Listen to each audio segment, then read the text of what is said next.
Welcome to the Classical Happy Hour. I'm your host, Martin Davids. This is the show where my guests and I talk about music while enjoying a tasty beverage, then we try to play some music together. Today's guest is Doyle Armbrust. So, great to see you, Doyle. Good to see you too, Marty. It's been a little while. It has, yeah. It's good that we finally got our dates to match up.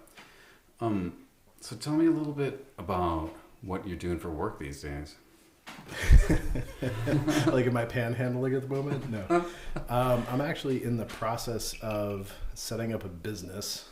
So I've got my LLC and actually just did some new headshots today.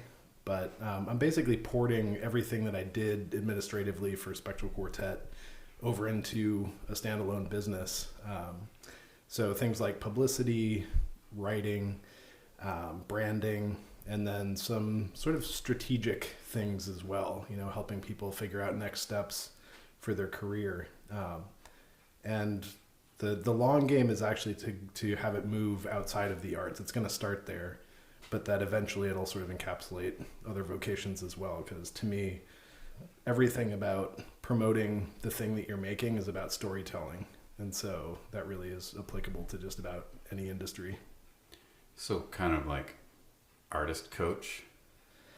Yeah, there'll be a little bit of that. So interestingly enough, I was supposed to take the fall to just set up the business, say no to all work. I had kind of planned for it that way.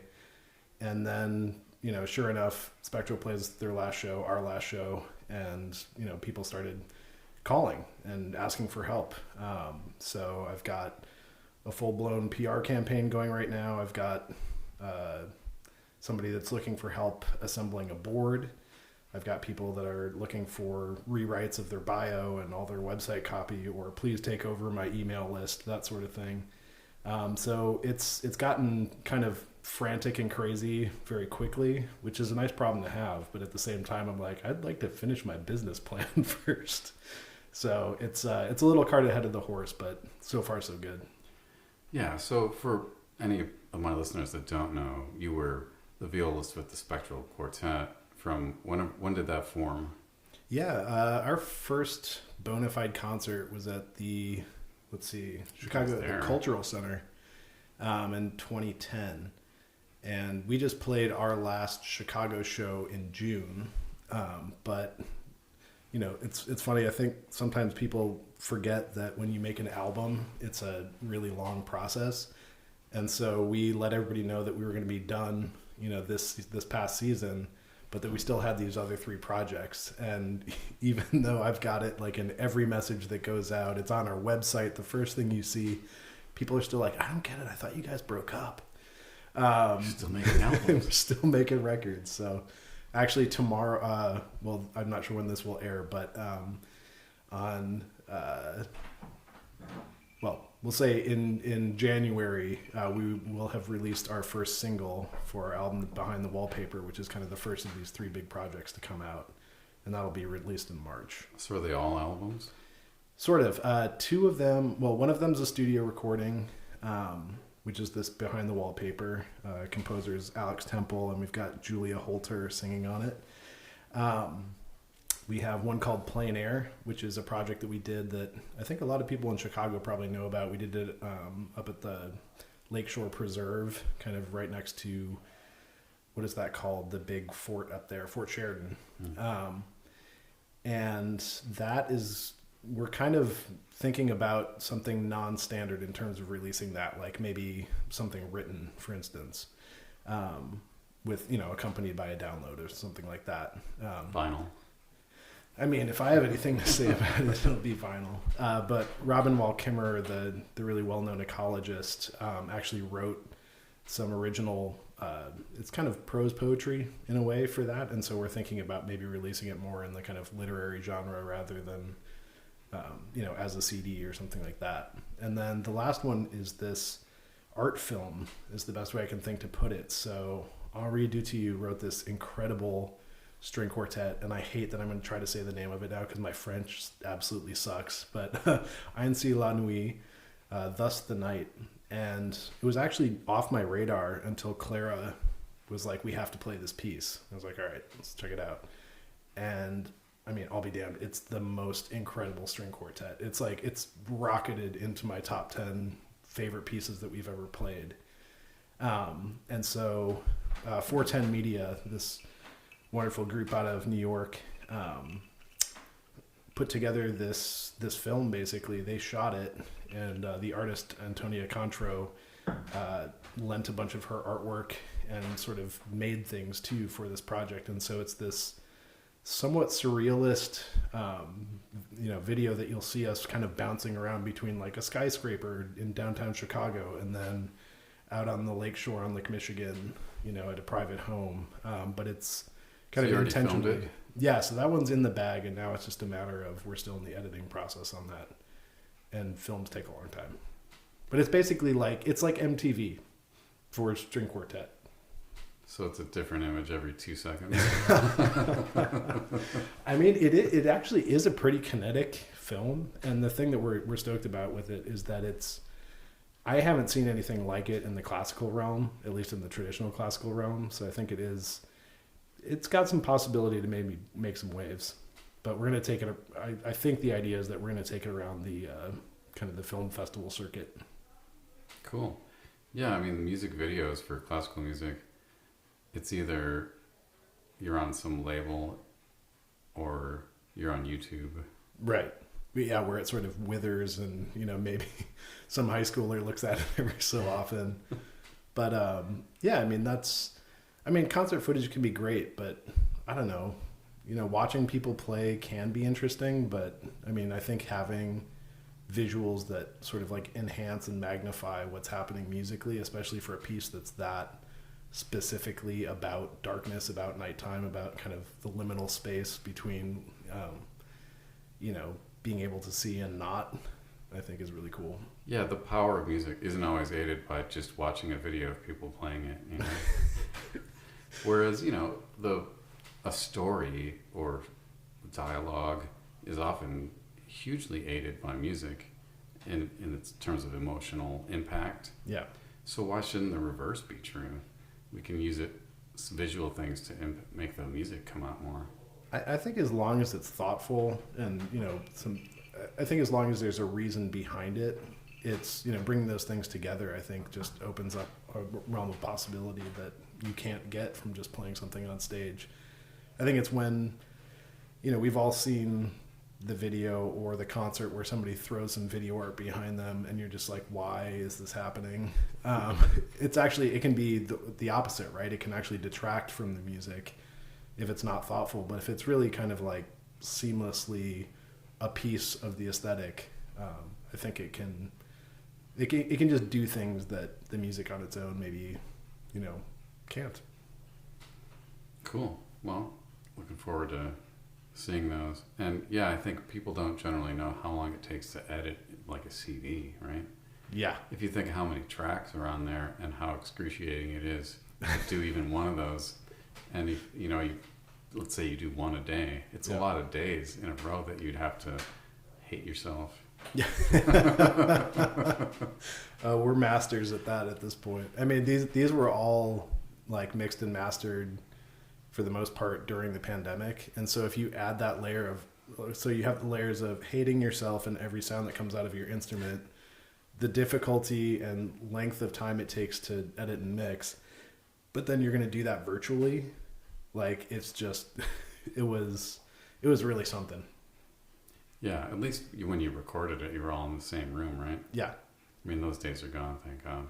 Indeed. Actually, the plein air record that I mentioned, I probably shouldn't be saying this because people are going to hear it, and I think it's like the best kept secret in Chicago. But speaking of Fort Sheridan, I got in touch with my old youth orchestra conductor, Alan Dennis from Midwest Young Artists, and we had basically a venue fall through, and then it was, we were just having difficulty because a lot of these spaces were, had really specific rules about who could be there, who couldn't. This is all, still kind of during lockdown and masks and everything else. And so I got in touch with him and just said, can I come check out the orchestra space, just kind of on a lark? And we got in there, and it was unbelievable how good the acoustic is just in the rehearsal room. And we got in there and I thought, well, maybe this is just me, or maybe I'm just happy to be doing something, during lockdown.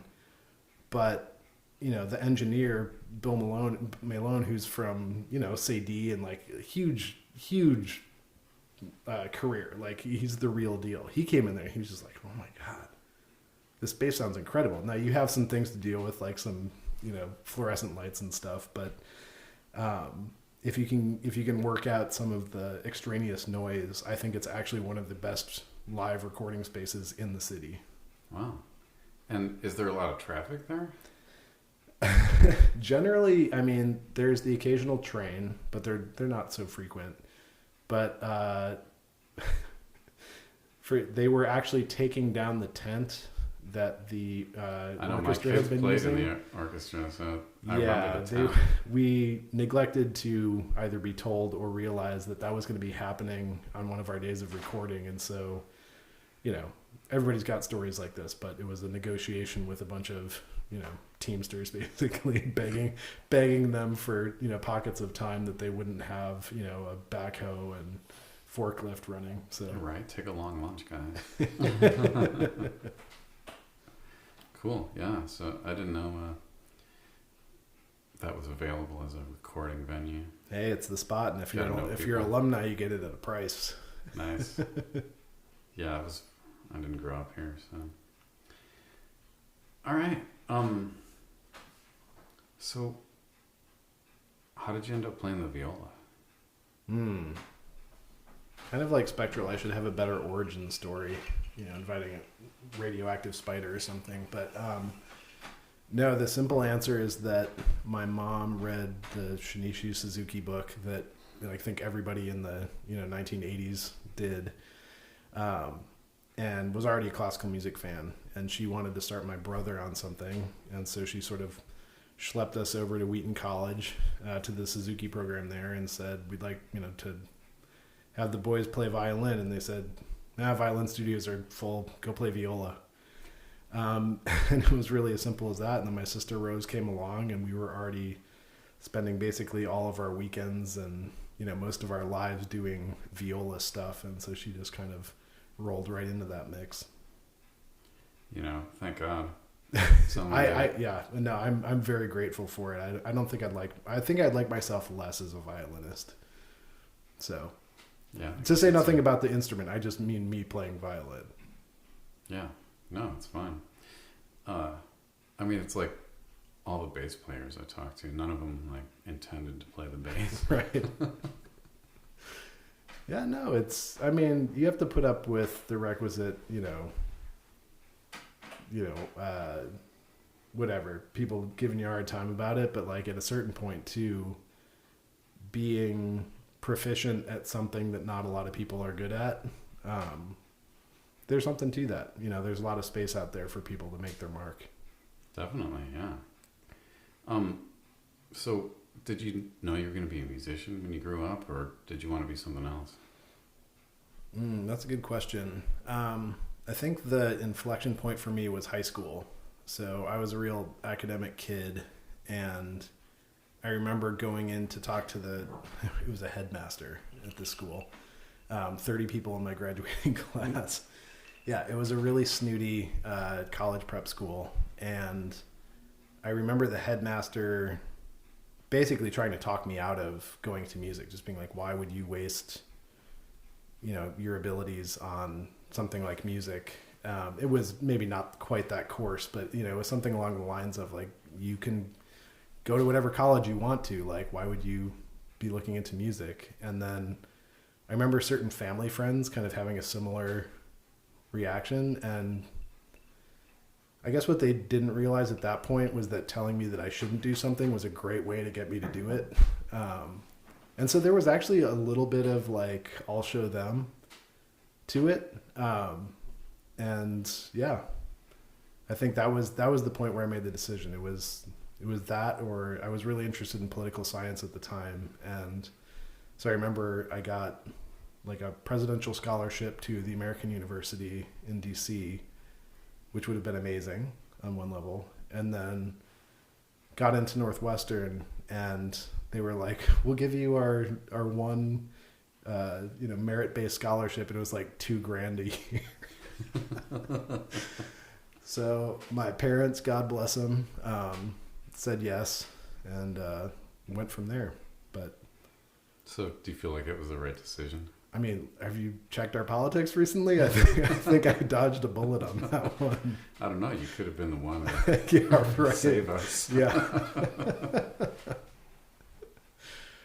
Oh man, no, I'm grateful for it. I mean, it's, anybody that plays an instrument professionally knows it can be a struggle. It can be a tough life. I mean, even, well, to use my own example, like with Spektral, like we were doing really, really well, extremely well, but that doesn't always translate into making a super comfortable living financially.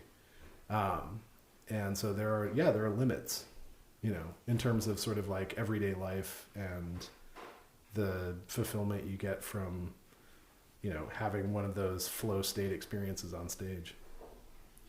True. A lot of the string players I've had on the show have sort of unconventional careers, and you're one of the more conventional guys because you were in a string quartet. Right. So did you always want to be in a quartet? Like, was that your idea, or did you want to be in an orchestra, or did you just not know? Definitely wasn't planning on string quartet.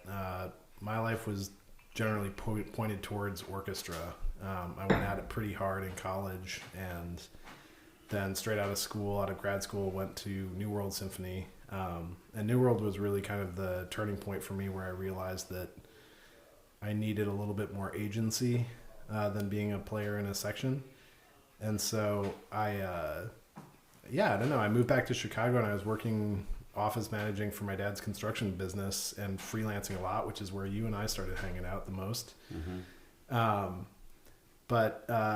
The quartet was really kind of like so if the fun part of freelancing for me was the variety of it, and like, I love all the freelancers around Chicago. It's just a fun group to be around. Like, the never spending too long with any one piece of music, I think, is something that I was missing. And it turns out, these other three guys in Chicago were having a similar vibe. And so we just like decided to start a hang. And so it was like the craft beer and string quartet hang. So we'd, decide on a night, bring some beer, drink some beer, play some string quartets, and just really enjoyed it. There was no goal necessarily to begin with. And yeah, it just started kind of spinning forward from there. So I kind of feel like I fell into string quartet a little bit, but definitely found my place there.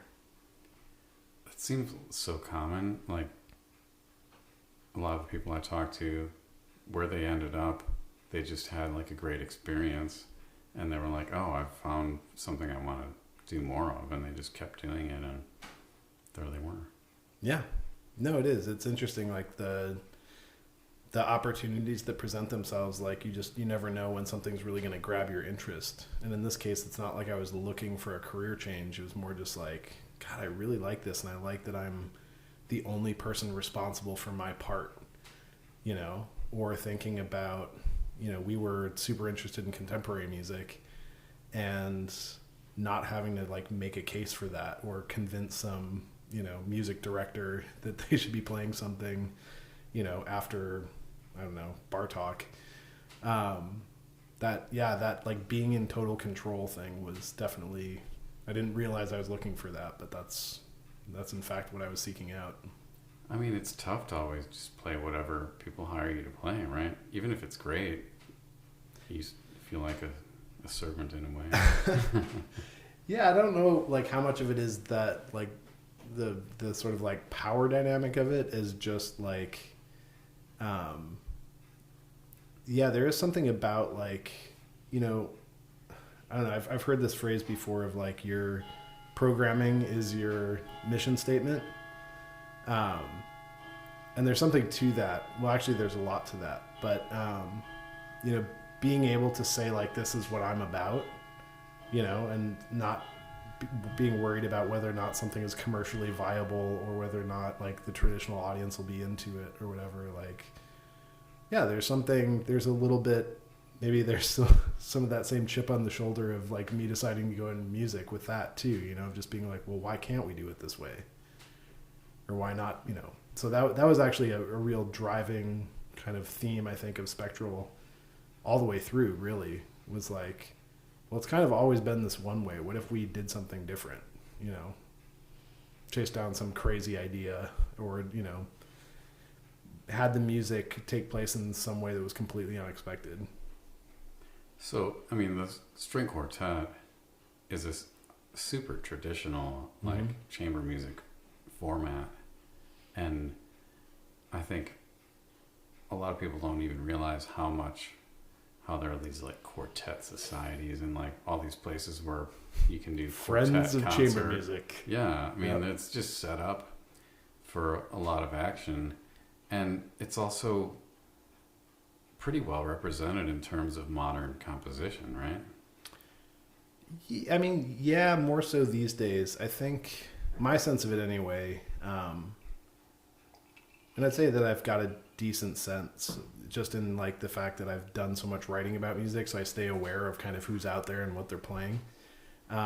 It does still kind of tend to fall down, you know, either on the traditional side or on the, you know, contemporary side. Now, that said, a lot of the more traditional groups are playing the odd piece by, you know, some Pulitzer Prize winner or whatever that kind of tucks, you know, to effective and less effective extents within the regular programming. I'm less familiar with groups doing it like we did, where it was really a 50-50, you know.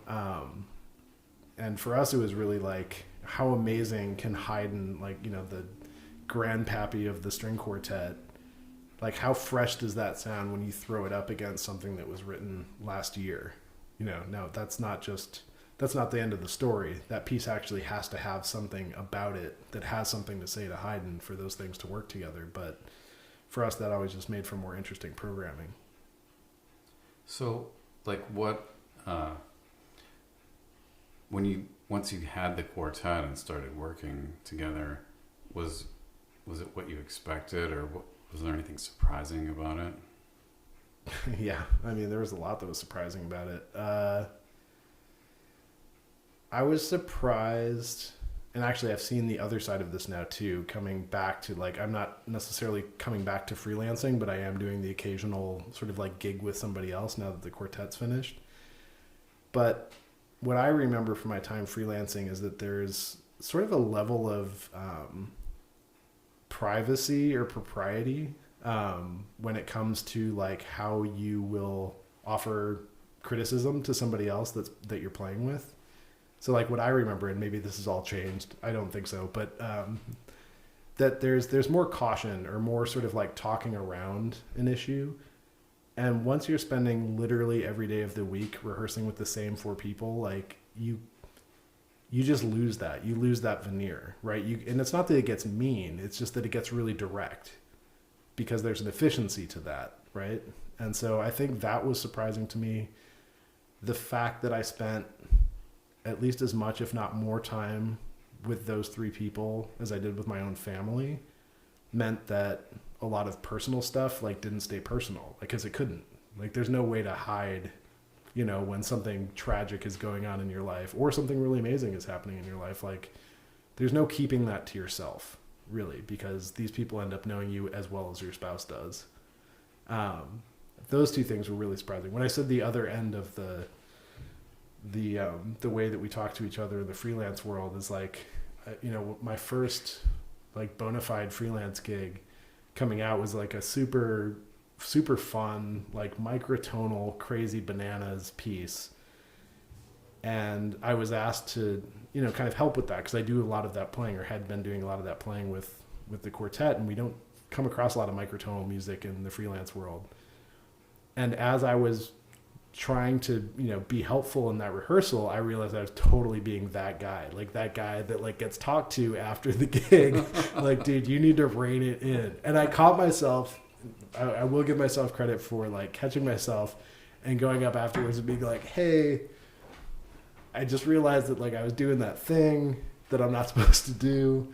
And I just want you to know it comes from a good place. I'm aware of it now. I'll take care of it. But like, it's funny. Like, it really is such a different dynamic. Like, it really is a four-way marriage, and there's no, you lose all sense of like pretense. Well, I think when you're a quartet or any ensemble of very few people, I mean, you're hearing everything that's going on.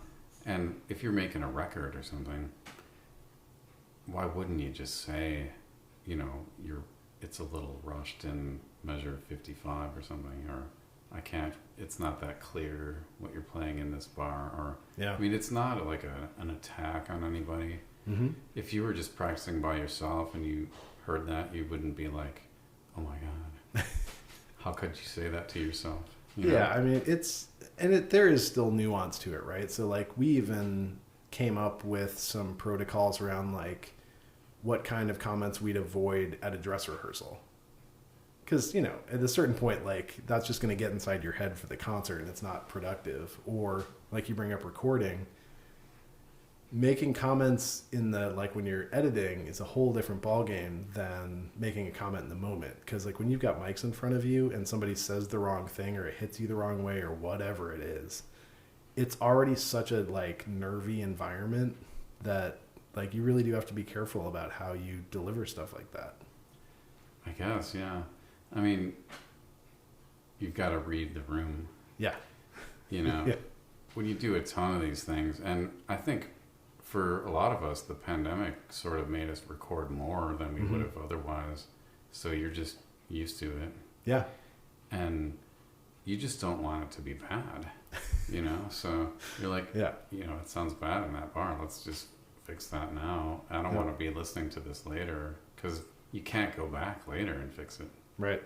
So, and recording, you've got this limited window where you've just got to get it right. Yeah. And if you don't say anything, but I totally agree. Yeah. The way you say it makes a big difference. I mean, it sounds really obvious, but it's funny in the moment. Like, you're right about reading the room. Like, you might say something that's you mean completely in an innocuous or non-threatening way. But, like, if it comes at the wrong moment or somebody's just not in the right headspace or they're already a little self-conscious, like, it's something you have to be careful of. I mean, the thing is, I think I can say for all of us that we all came to really love recording, so it's not always a tense situation. And you do sort of, like, learn your own language or code around, like, how to do it. But I think a turning point for us was realizing that, like, recording just is a completely different medium. Like, it is not trying to capture a performance. It's just not the same. And it informed a lot of the ways that we even sort of mechanically went about recording. It's hard to figure out, if you should try to be super interesting or super accurate or... Well, we had a really eye-opening moment with this art film that I'm talking about with this Duthie piece. We agreed to do it very much at the end of our run on the promise that when we recorded it, it would not be a full-blown recording session. It's like, we're going to do 3 takes of each, we had kind of sections laid out. We'll do 3 takes of, I don't remember how many it was, like maybe 10 sections or something like that. And that's it. Like, if there's anything that's just like, oh my God, embarrassing, we'll go back and grab it if we need to. But other than that, like, this is not going to be, us micromanaging every aspect of everything. And it was really pretty surprising to get to the end of that. And, like, I'm as proud of that recording as I am of anything that we did micromanage. Like, as it turns out, like, giving ourselves that limitation brought a different level of playing, and also, like, kind of reordered some priorities, I think, in a way that, like, that recording is not sort of quote unquote perfect. I mean, all the notes are there, everything is there. There's no glaring omissions.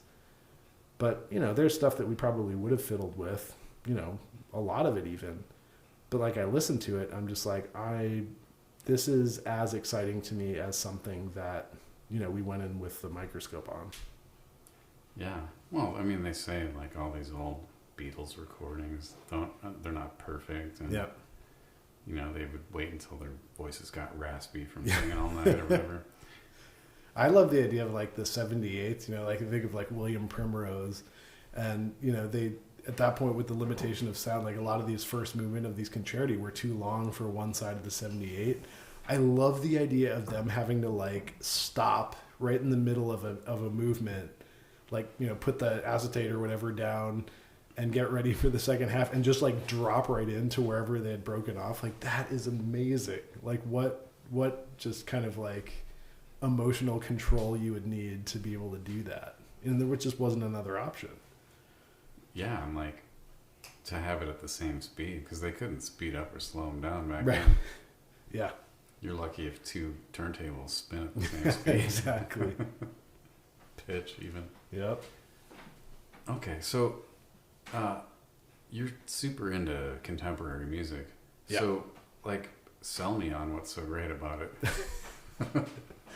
I mean, I think the first thing is just to not treat it as a monolith. Like, that's what's always so funny to me is people are like, oh, new music. And it's like, that's like saying like, oh, American food. It's like, well, you just haven't had the thing that you really like yet. You haven't discovered the flavor that is really going to speak to you. So, I mean, to broadly try to answer your question, I think the main thing that pulls me in that direction is that traditional music, just to use the obvious example, something like Beethoven, like when it's played really well, it is going to move me. Like, I know that it's going to speak to me on a certain level. But there's something that it can't do. It can't exactly speak to what it's like to be alive in the 21st century.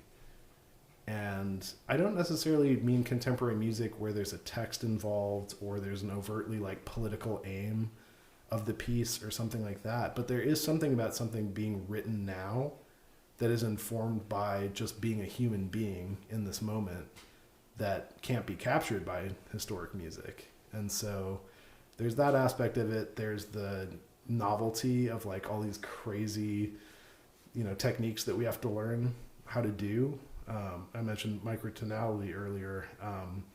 Really complex rhythms. I mean, like breaking the code on some of that feels like it's just a really rewarding experience. But then once you get beyond the technique side of it or the rhythm side of it, it's the same thing as like your own traditional technique developing too, right? Once you're not thinking about it so much and you can just focus on the music making, like that's so rewarding. Plus being able to, sit in the room with the person and be like, hey, what's this about? And then actually being able to tell you rather than like, a bunch of like, I don't know. I don't want to characterize musicologists, but like, rather than expecting a book to tell us. I mean, that's what I love so much about like, the field that you spend so much time in with Baroque music is like, there's all of this, there's whatever information that we have to help inform how we do it, but nobody is really like slave to one way of going about it. You know what I mean? Like to me, like Baroque music is much more like jazz in some sense. Like there's just much more agency given to the player. Yeah, like everything you read says that you've got freedom. Yeah, exactly. And no two people would have played a piece the same way. Yeah. As long as you've got some kind of affect in mind or convincing, like yeah. Make it convincing, right?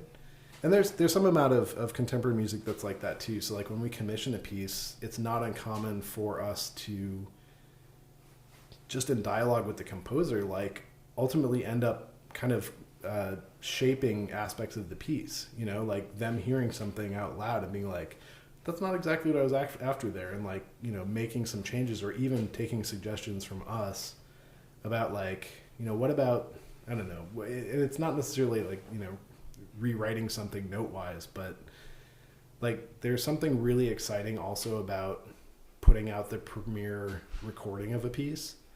It's like, this is something I could never get by recording Ravel Quartet. Like there's a bajillion Ravel quartets out there. Many of them will be better than I can play. But with this piece, like I'm the authority, at least for a short time, right? Like there's, this is the recording of the piece informed by the composer being there and producing the album and like all that sort of thing. There's definitely like some, there's, maybe it's vain, but like there's something exciting about that too. Totally. Yeah, and it's nice to hear that not all composers consider their work to be like the Ten Commandments. That, you can edit it afterwards. I could probably count on one hand the number of composers we came across that were like that. And it's not like we're just throwing ideas around willy-nilly, but like it becomes sort of a problem to solve. If you know sort of like what the thing is that they're after, then it's like everybody gets in on it, and it's like an escape room or something like that, right? Like we're all working towards the same goal. But like an author, there's going to be proofreading, there's going to be editing, you don't expect it to flow out like Bach or something, right, where he doesn't even like smudge the paper. Well, I mean, that is one of the things that comes with commissioning a bunch of new work too, right? Is then you've got, groups getting in touch with you being like, wait a second, how did you do, this? Because it's a great reminder that the text, the music, the sheet music really it only gives us so much. It doesn't answer all of the questions. It can't. And so it's nice to actually like apply that to historic music too. And I'll admit, like, I don't know if I'll say which one, but like there's a Beethoven quartet that we like revoiced a couple of chords because they were just stupid the way they were written. And it's like, why am I worried about this?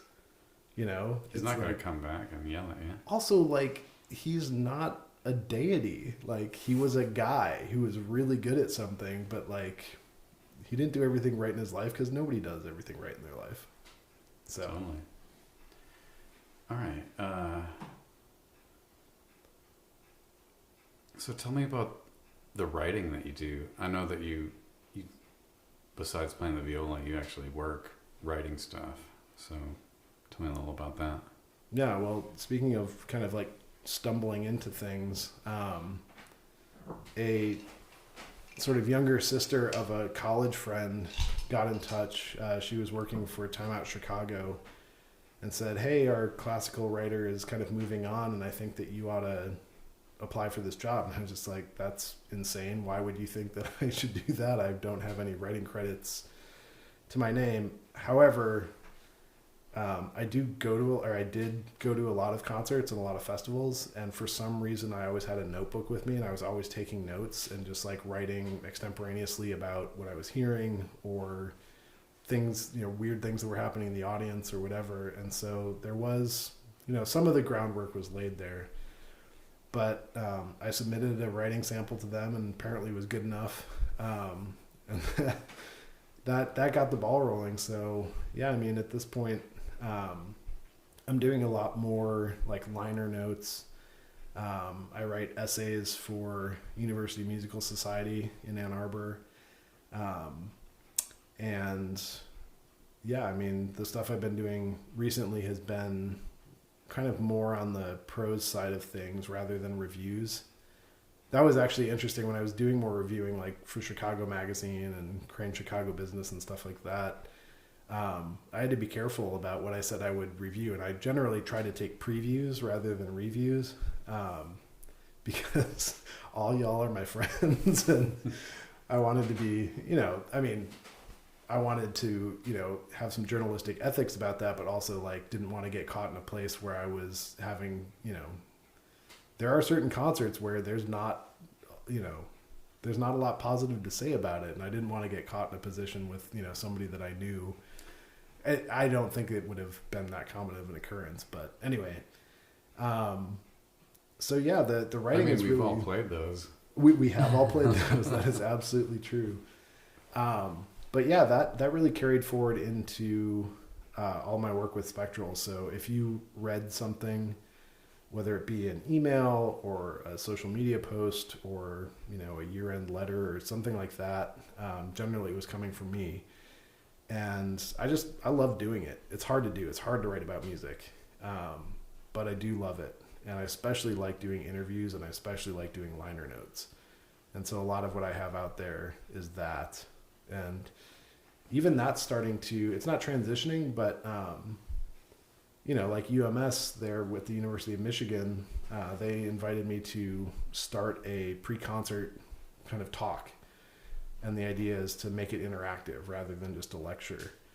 And so I'm getting to basically conduct a great big experiment with people, before the Berlin Philharmonic plays, that sort of thing. And I just find it really interesting. Like it's really helpful to be reminded that we don't always give the audience the credit that they deserve in terms of just how thoughtful they are, not how knowledgeable in terms of like how much music history they know, but like just how thoughtful they are about, the political implications of a certain piece, or about the way something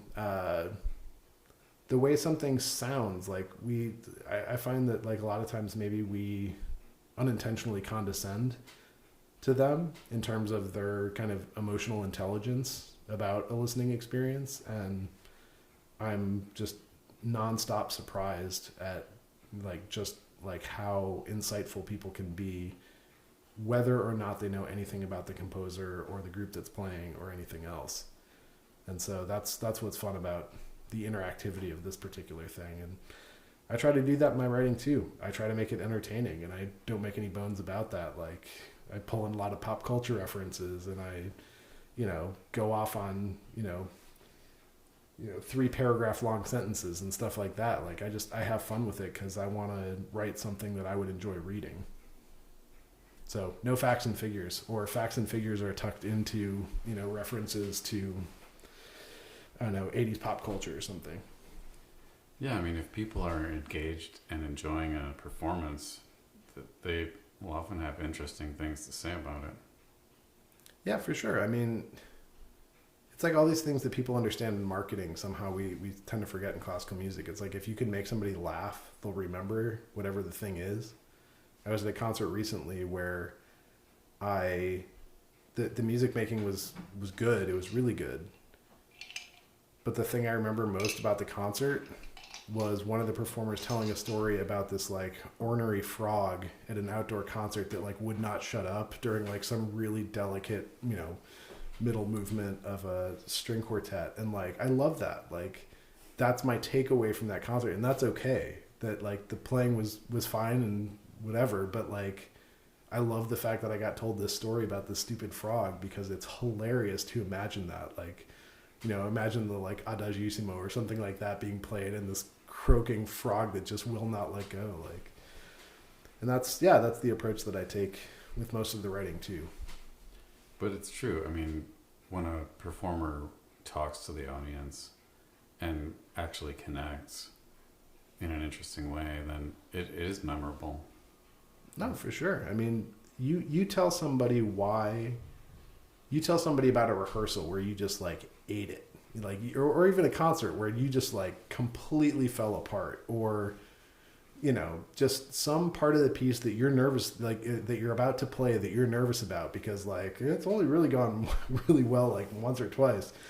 It's like you humanize yourself to the audience and break that fourth wall and like remind them that you're also a human being. It's just like instant empathy from the audience. Like they're all of a sudden they're on your side, they're cheering for you. And it also, at least in my experience, like I don't deal a lot with stage nerves anymore, but like at a time when I did, there was a way that just like took out all the tension of the room, get the audience to laugh, get them to sympathize with some, stupid thing, some anecdote from rehearsal or previous concert. Just all of a sudden it's like a group of people that all want something great to happen, and you play differently. All right. So do you have any advice for like young musicians or advice for young musicians? Don't do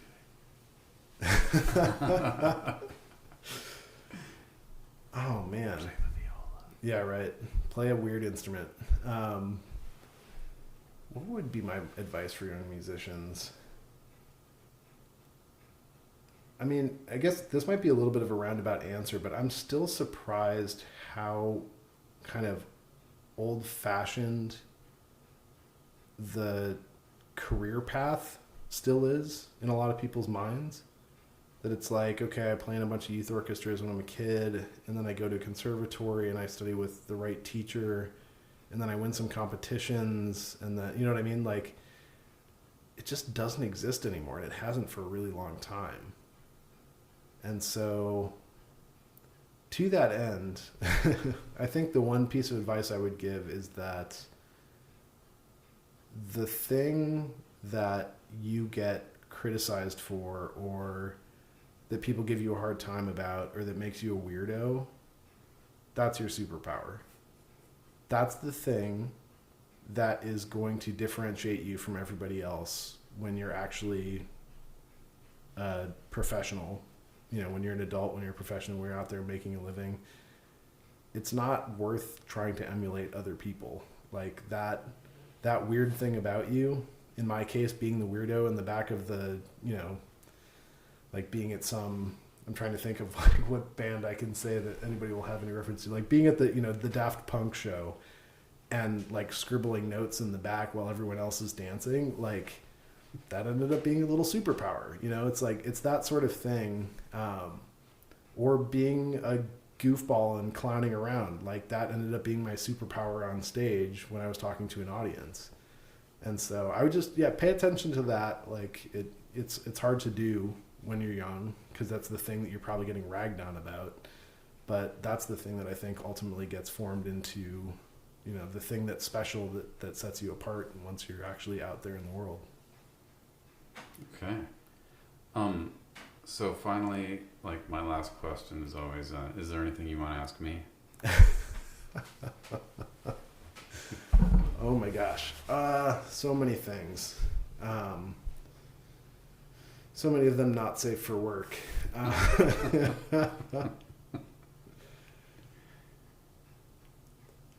When